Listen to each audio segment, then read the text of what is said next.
वायु मृदा अपरदन से सर्वाधिक प्रभावित क्षेत्र कौन सा है? पश्चिमी क्षेत्र, पूर्वी क्षेत्र, उत्तरी क्षेत्र, दक्षिणी क्षेत्र। आप ये सब जानते हैं, बताना है आपको कि सर्वाधिक प्रभावित कौन सा है। तो आप बता पाएंगे पश्चिमी क्षेत्र जो है यूपी का, वो सर्वाधिक वायु मृदा अपरदन से प्रभावित क्षेत्र है। पश्चिमी क्षेत्र आप जानते हैं, बेसिकली मथुरा आगरा वाला है ना, पश्चिम मेरठ वाला। तो सर्वाधिक वायु मृदा अपरदन से प्रभावित क्षेत्र कौन सा है? पश्चिमी क्षेत्र। अगला है, जलोढ़ मृदा में किस रसायन की प्रचुरता रहती है? जलोढ़ मृदा में सर्वाधिक प्रचुरता किसी रहती है? पोटास एवं चूना की। किसी रहती है? पोटास एवं चूना की। तो इसका भी आंसर क्या मिल जाएगा? ए, पोटास एवं चूना की। नेक्स्ट हम लोग बात कर रहे हैं, माता टीला परियोजना का संबंध किससे है? किस नदी से संबंधित है माता टीला परियोजना?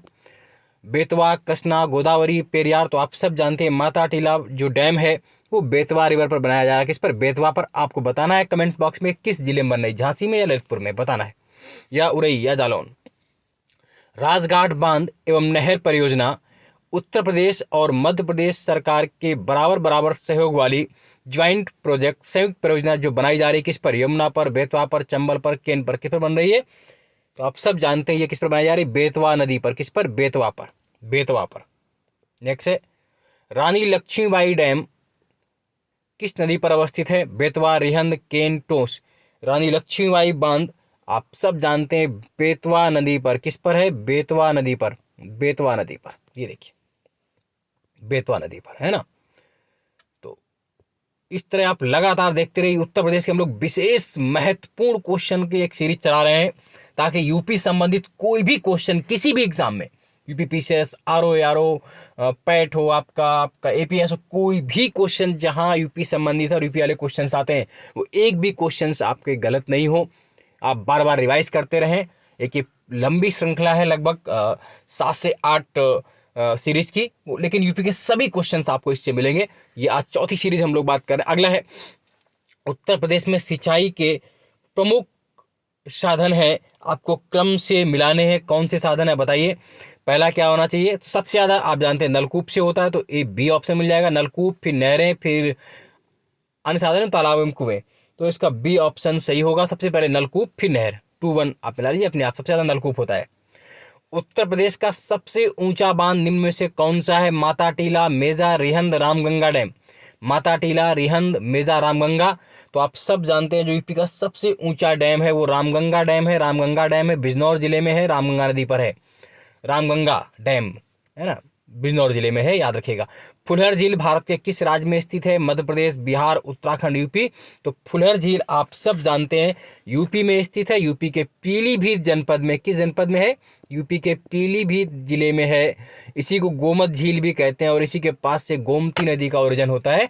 तो फुलहर झील पीलीभीत में है, इसी गोमत लेक भी कहते हैं और यहीं से गोमती निकलती है उत्तर प्रदेश के पीलीभीत जनपद में। पीलीभीत बांसुरी के लिए भी फेमस है। उत्तर प्रदेश की सबसे लंबी नहर कौन सी है? इसमें से बताइए। ऊपरी गंगा नहर, अगरा नहर, निचली गंगा नहर, शारदा नहर। सबसे लंबी नहर आप सब जानते हैं, longest canal of the UP, that is Sharda canal. सबसे लंबी नहर है शारदा नहर, जो कि उत्तराखंड के बनवसा के पास में शारदा नदी निकलती है। बनवसा कहाँ से निकलती है? बनवसा उधम सिंह नगर जिले में पड़ता है।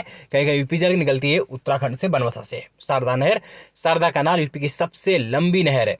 नेक्स्ट है, गोविंद बल्लभ सागर परियोजना निम्नलिखित में कहां पर स्थित है? मिर्जापुर, देवप्रयाग, झांसी, बेतवा, मिर्जापुर, पिपरी, बुलंदशहर, नरौरा। कहां पर है? तो आप सब जानते हैं सोनभद्र, मिर्जापुर, पिपरी के पास। कहां पर है? पिपरी। 110 का क्या होगा? सी आंसर हो जाएगा। मिर्जापुर क्या बेसिकली ये सोनभद्र होना चाहिए, पिपरी से आंसर है, सोनभद्र में है। मिर्जापुर गलत छप गया होगा, यहाँ पर सोनभद्र पिपरी होना चाहिए। हालांकि ऑप्शन में अगर सोनभद्र नहीं मिर्जापुर तो भी आप इसे आंसर करेंगे। गोविंद बल्लभ सागर परियोजना सोन है ना, रिहंद नदी पर है। अगला है, आपको मैचिंग करना है एयरपोर्ट से। आप मैच कर लेंगे कि कौन सा सही है कौन सा गलत है। तो आइए देख लेते हैं हम लोग। इलाहाबाद में कौन सा है जिसे प्रयागराज कहते हैं? तो बमरौली है, यानी कि ए का 3 कहाँ मिल रहा है? सी में ए का 3, बी में मिल रहा। अगला देखते हैं, कानपुर चकेरी। बस आंसर हो गया, सी वाला सही हो गया। कानपुर चकेरी है। लखनऊ अमौसी जिसे अब चौधरी चरण सिंह कहते हैं। वाराणसी बाबतपुर जिसे अब लाल बहादुर शास्त्री एयरपोर्ट कहते हैं। यानी कि इलाहाबाद यानी प्रयागराज में बमरौली, कानपुर में चकेरी, लखनऊ अमौसी चौधरी चरण सिंह एयरपोर्ट, वाराणसी में बाबतपुर जिसे अब लाल बहादुर शास्त्री एयरपोर्ट भी कहा जाता है। चलिए आगे बढ़ लेते हैं हम लोग। निम्न में से किसका प्रयोग राष्ट्रीय जलमार्ग के रूप में किया जा रहा है? तो किसका किया जा रहा है? तो आप सब जानते हैं किसका किया जा रहा है।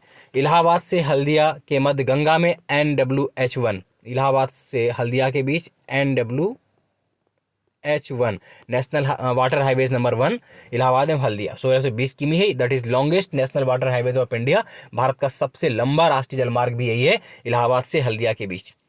यमुना एक्सप्रेसवे किनके बीच है? Noida, greater Noida, Agra, greater Noida, Agra Lucknow, Lucknow Agra. तो बताना है आपको यमुना एक्सप्रेसवे किसके बीच में है?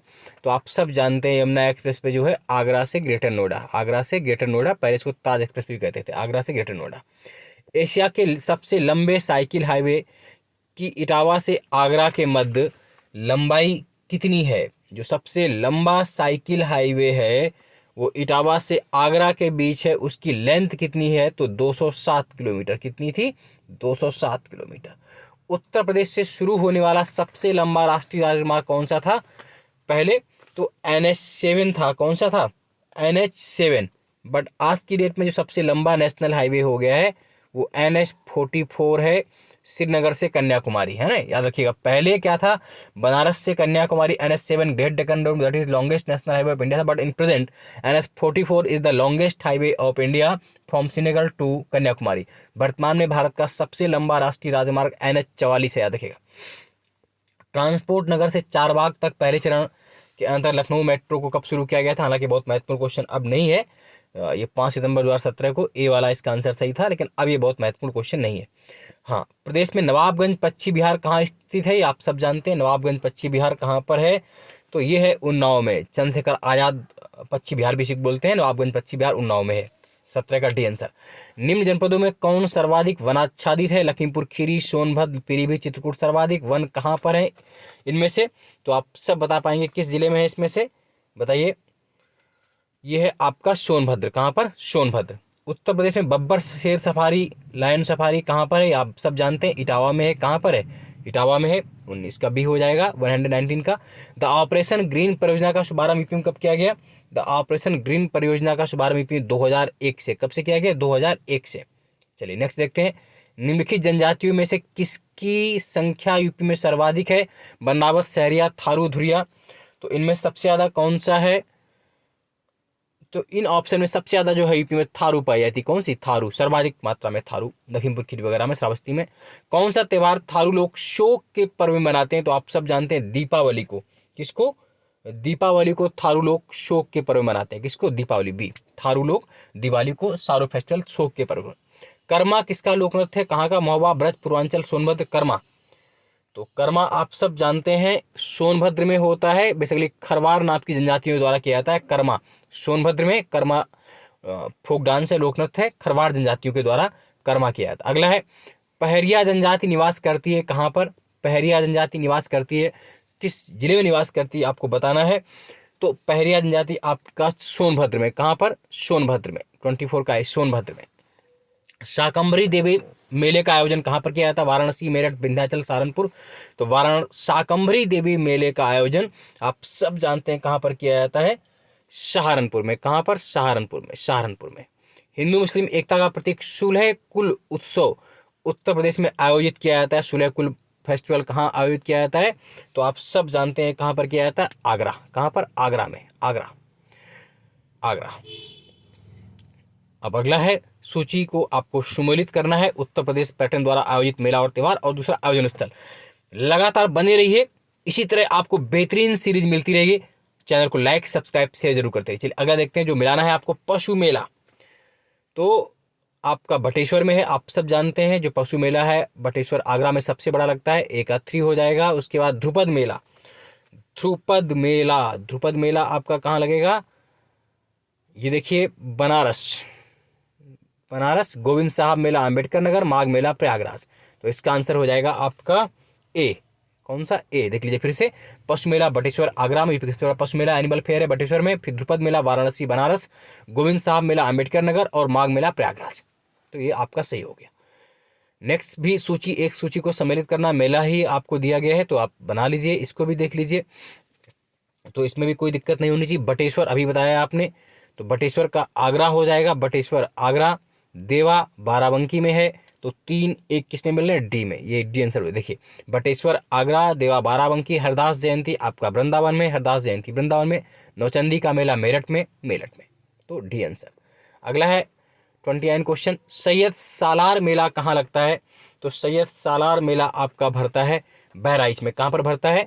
बहराइच में। सैयद सालार मेला कहाँ लगता है? बहराइच में, बहराइच में। लोक नृत्य राहुला का संबंध यूपी किस क्षेत्र से है? पूर्वी, पश्चिमी, मध्य, बुंदेलखंड से। कहाँ से है? तो राहुला जो है आपका बेसिकली बुंदेलखंड से संबंधित है। कहाँ से? बुंदेलखंड से। कहाँ से? बुंदेलखंड से, बुंदेलखंड क्षेत्र से राहुला। तो लगातार चैनल को लाइक सब्सक्राइब से देखो, इस तरह का आपको क्वेश्चन मिलते रहेंगे। आज के लिए इतना ही। जय हिंद, जय भारत, धन्यवाद।